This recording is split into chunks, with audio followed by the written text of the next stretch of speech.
Olá pessoal, tudo bem com vocês? Eu sou Marcelo Bertoncini e esse é o canal do KB Advocacia. Hoje vamos falar de 5 questões que podem travar a venda ou a compra do seu imóvel. Vamos lá?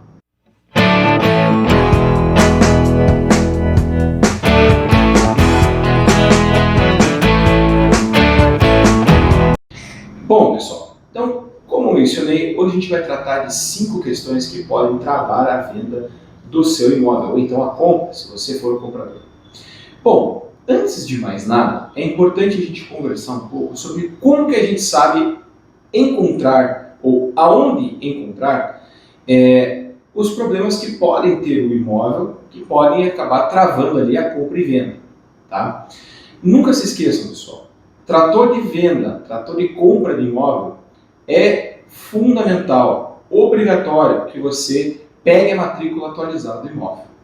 É lá que você vai encontrar todo o histórico do imóvel, lembrando que a matrícula, na verdade, é o seu diário, é a certidão de nascimento com o diário do imóvel.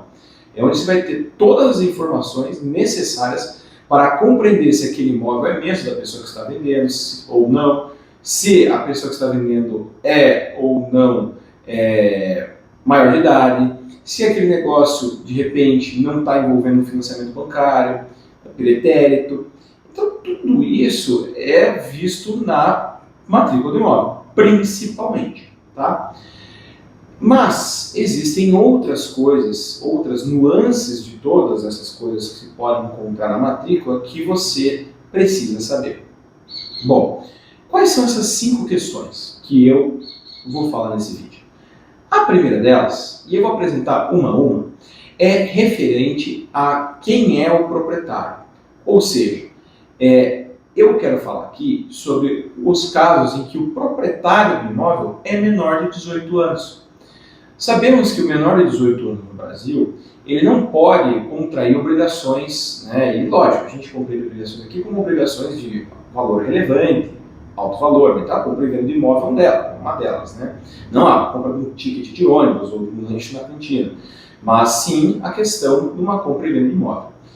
Veja, um menor pode sim ser proprietário do imóvel. Ele pode receber isso por meio de uma herança, pode ser que por interesse dos pais a compra de um determinado imóvel no passado fosse valer a pena colocar aquele menor aqui como proprietário, pelo menos de parte. Enfim, várias questões aí que envolvem a possibilidade de ter um menor na matrícula do imóvel enquanto proprietário.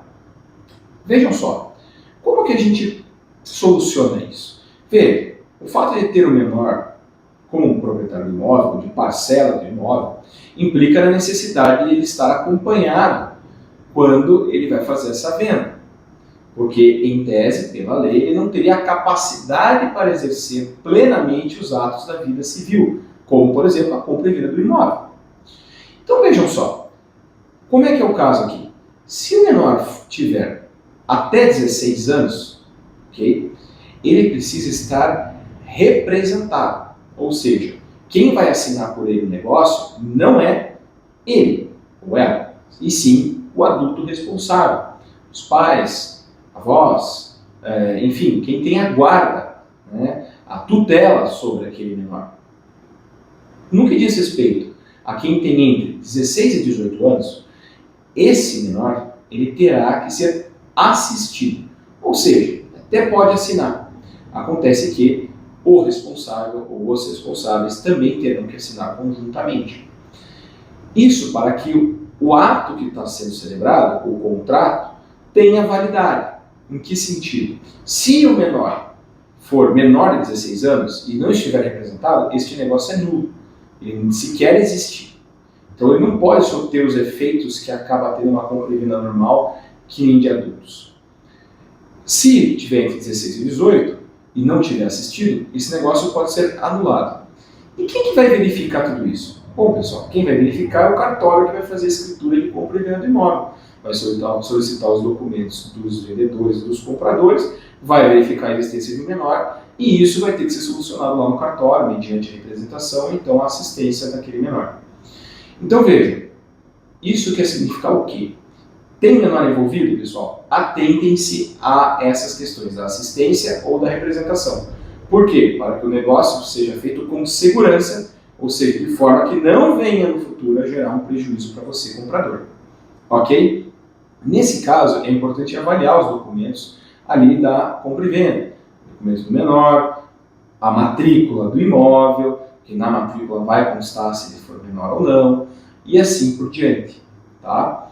Verifiquem, fiquem atentos a esses detalhes. Esse é um trabalho que pode ser feito com o acompanhamento desses documentos, como eu disse. Tá? É plenamente possível. Aqui no Cabelo de Advocacia, por exemplo, a gente já fez serviços nesse caso com orientação para a imobiliária que está administrando a venda, como deveria proceder nesse caso da compra e venda tendo um menor proprietário. Ok? O segundo caso, pessoal, é no caso de divórcio. No caso de divórcio, o que interessa? De novo, matrícula do imóvel. Vai lá constar que um casal comprou aquele imóvel, ou que então determinada pessoa já tinha aquele imóvel e casou na sequência, enfim, tudo isso vai estar na matrícula do imóvel. Se, por exemplo, as pessoas casarem em comunhão universal de bens, nesse caso, os bens que ambos tinham antes de casar passa a ser dos dois, no casamento. Se foi uma comunhão parcial de bens, mas os dois compraram já na constância do casamento, é dos dois. E se for na separação total de bens, nesse caso é muito comum os casais comprarem, fica 50% para um, 50% para outro. Tá? O que acontece no caso do divórcio? Bom, no caso do divórcio, o que vai acontecer? Então, o casal tem lá a matrícula do imóvel, vai constar o casamento, nessas três hipóteses que eu falei, vai constar o casamento na matrícula e na sequência vai constar o divórcio. Constou o divórcio, vai constar algo chamado partilha. A partilha é aquele momento em que é determinada a divisão dos bens entre os, agora, ex-cônjuges. Tá? Nesse caso, é necessário, obrigatório, que se encontre na matrícula a determinação da partilha. Seja ela judicial, seja no extrajudicial. Tem que constar como aquele bem ficou dividido entre os ex-cônjuges. E nisso não acontecendo, se na matrícula desatualizada, ou seja, você se divorciou, fez a partilha, mas não levou lá para registrar na matrícula, o que vai acontecer? Na hora que vocês forem vender esse imóvel, vai bater na trave. Por quê? Porque vai faltar essa informação de quem que é o proprietário, em qual proporção e assim por diante. Ainda que tenha sido um bem que vocês tenham comprado lá atrás, ou enfim, isso tenha sido parte do casamento de vocês. Vejam, é necessária a existência do registro do casamento, do divórcio e da partilha do divórcio. Para isso também, olhar a matrícula e se atentar no momento do divórcio, se colocar todos os bens do casal ali dentro. Já pegamos um caso aqui no Cabelo de Advocacia, que, por exemplo, o apartamento era uma matrícula e a garagem era outra. O casal não se atentou, colocou só a informação referente ao apartamento e a garagem ficou de lado. Quando eles fizeram o negócio e fizeram a venda daquele apartamento, eles venderam apartamento e garagem, só que só o apartamento estava com a matrícula atualizada, o que gerou um problema na venda da garagem. Por quê? Porque foi necessário fazer uma sobrepartilha, ou seja, um novo documento, dizendo que aquela garagem era do casal, que isso foi dividido na proporção 50-50 e que isso agora pode ser cedido para um terceiro que queira comprar. Tá certo? Terceiro caso, herança. Herança é muito similar à questão do divórcio. O que é importante? Na matrícula vai constar que determinada pessoa é proprietária do imóvel. Vai ter que constar quando essa pessoa morreu. Vai constar o óbito dessa pessoa. E na sequência vai constar o inventário e partilha. A partilha dos bens entre os herdeiros. Então, um determinado imóvel é da pessoa A. A pessoa A morre, como está na matrícula, o óbito da pessoa A. É feito o inventário da pessoa A, que tinha 10 bens. Tá? Esses 10 bens vão ter que ser divididos entre os cônjuges sobreviventes, entre os herdeiros, no testamento, a depender do caso. E tudo isso tem que ser observado na matrícula, tem que ser colocado na matrícula. Quem que passa a ser proprietário do quê? Quem que é proprietário? Por que a pessoa C virou proprietária? Porque ela recebeu da herança da pessoa A que morreu. E assim por diante. Se não constar, igualmente, não vai ser feita uma compra e venda. O cartório vai negar, vai bater na trave. Por quê? Porque o morto não pode vender. Ele não pode assinar a escritura de compra e venda. Bem como ele não pode mais receber dinheiro ou um imóvel dado a um negócio ou um outro bem, porque essa pessoa não existe mais. Então tem que ser para os herdeiros. Para ser para os herdeiros, que passam a ser os proprietários dos bens deixados pelo morto após o inventário e partilha, tem que constar a matrícula. Tá certo? Igualmente é o caso do casamento, observar a matrícula, se atentar a isso. E, pessoal, ter a companhia ali do advogado para avaliar essa informação, a data de expedição daquela matrícula, para ver se ela está atualizada, para constar o máximo de informações possíveis sobre o imóvel e assim por diante. E agora o penúltimo caso. Esse caso eu vou falar sobre as dívidas do imóvel. Dívidas do imóvel, pessoal, aqui a gente está falando daquelas dívidas que são cobradas sobre o imóvel em si. Em que exemplo? Dois principalmente. IPTU, dívidas de IPTU, e alienação fiduciária, hipoteca, ou o que você tiver feito para financiar a compra do seu imóvel.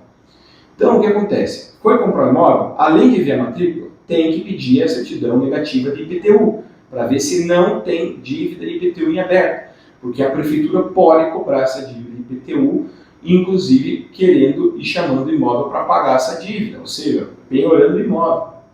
No caso da alienação fiduciária, hipoteca, né, que você fez ali na hora de financiar a compra do seu imóvel, tem que verificar que isso vai estar na matrícula, tá? Tem que verificar junto ao banco no qual foi feito o financiamento, como vai ser feito o pagamento desse débito, tá?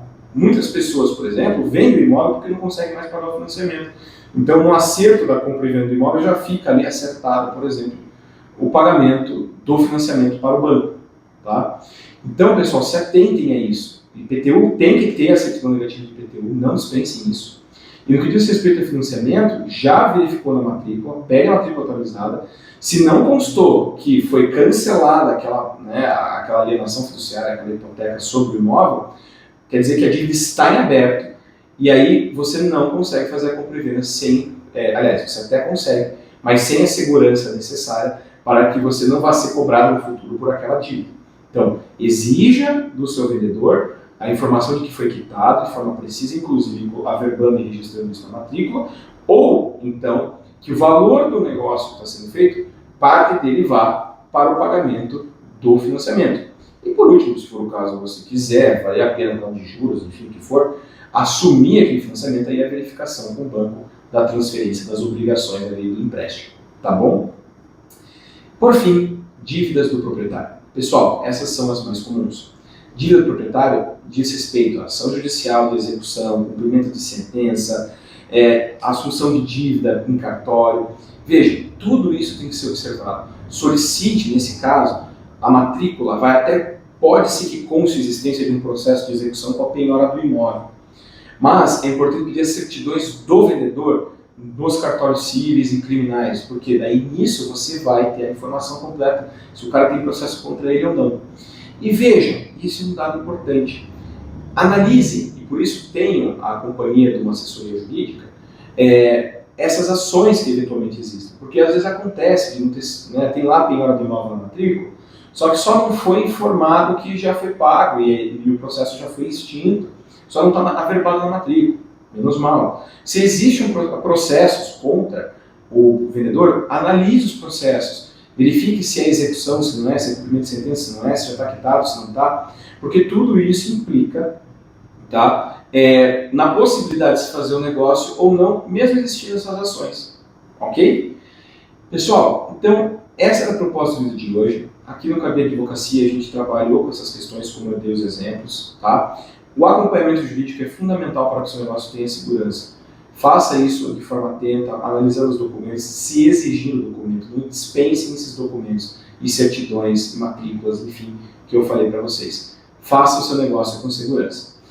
Agradeço a companhia nesse vídeo, agradeço por estarem assistindo e participando do canal, continuem a curtir, ativem os sininhos, nos sigam nas redes sociais, comentem, critiquem, enfim, proponham questões aqui para a gente conversar sobre, que estaremos à disposição, que a ideia é sempre crescer juntos. Tá certo? Muito obrigado e até o próximo vídeo. Até lá!